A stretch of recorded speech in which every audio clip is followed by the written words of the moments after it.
Welcome you guys to Movie3Some on the road at Sundance. I'm so excited because right now we are joined by Anderson Cooper and Liz Garbus. You guys are here at Sundance bringing us Nothing Left Unsaid. So what was it about this time period in particular and working with Liz that made you say, yeah, I'm ready to do this? Yeah, you know, I wanted to do a film about my mom for a while. My mom is Gloria Vanderbilt, and she's lived this incredible life, but and she's probably one of the most photographed people who's alive today. She's 92. From the time she was born, she's been making headlines.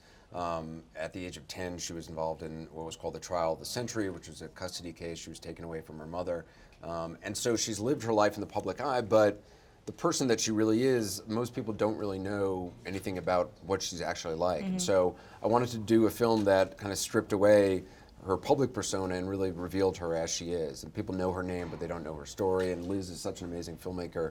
I thought, who better to do it than Liz? And the interviews span over 20 years of material. Can you talk about the process of the interviews over the last 20 years for the film?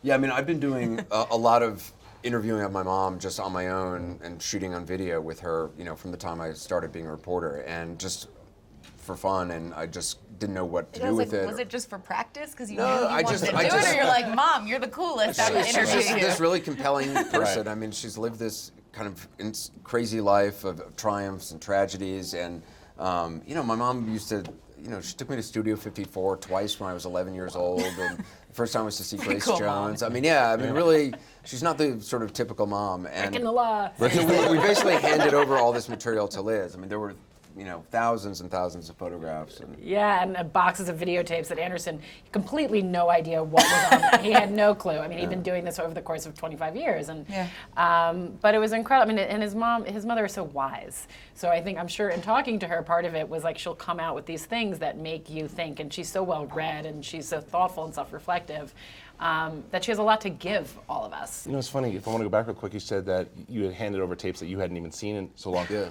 Were you nervous at all going through that as well? yeah, Like, what do you- well, yeah. Wait, did you say he should have been? No, but he should have been I because know. it could have been bad, but it was all good. I know. I had to be like, have I ever shot any like naked stuff, or what's on these tapes? These are tapes with your mom, so that would Well, be no, these super weird. But there these were are some just boxes. boxes and Boxes. tapes. I had Yeah. no idea what they were. I had to go back. Remember, like, did I ever date somebody and shoot something I shouldn't Take have? that And- out.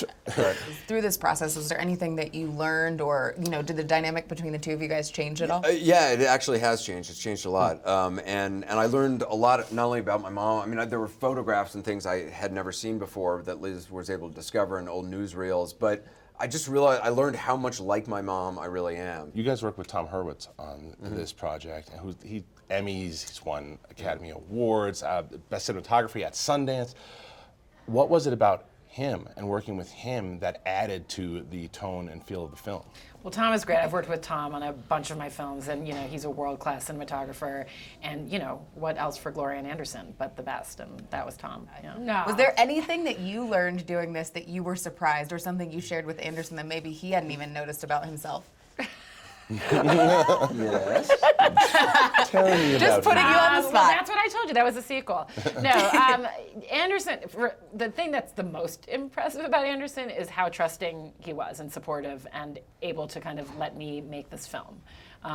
And also what a good son he is. Like, I've just learned to be, I think, a better child to my parents as they grow older because of having this experience with Anderson. Anderson's kind of he's the patriarch in their family. His father died at age 10. His mother is in many ways a very vulnerable human being, and Anderson took on a tremendous amount and still kind of carries that. And it's incredible, because you could go another way. You could run from that responsibility, but he did not. And I think the heart of the film, and also my mom and I kind of continued the conversation. We ended up writing a book together that comes out at the same time this documentary. Is called The Rainbow Comes and Goes. It's really about changing the conversation everybody has with their parent or their loved one or anything. You have to be willing to kind of strip away the old grievances and miscommunications, and kind of leave nothing off the table and leave nothing left unsaid. And there's nothing better than that feeling. Like, you've got to say the title there. You have to. You have to. Yeah, but it's true. I mean, It's true. I didn't come up with the title. I mean, Liz sort of gleaned that from it, but it's really what the film is about.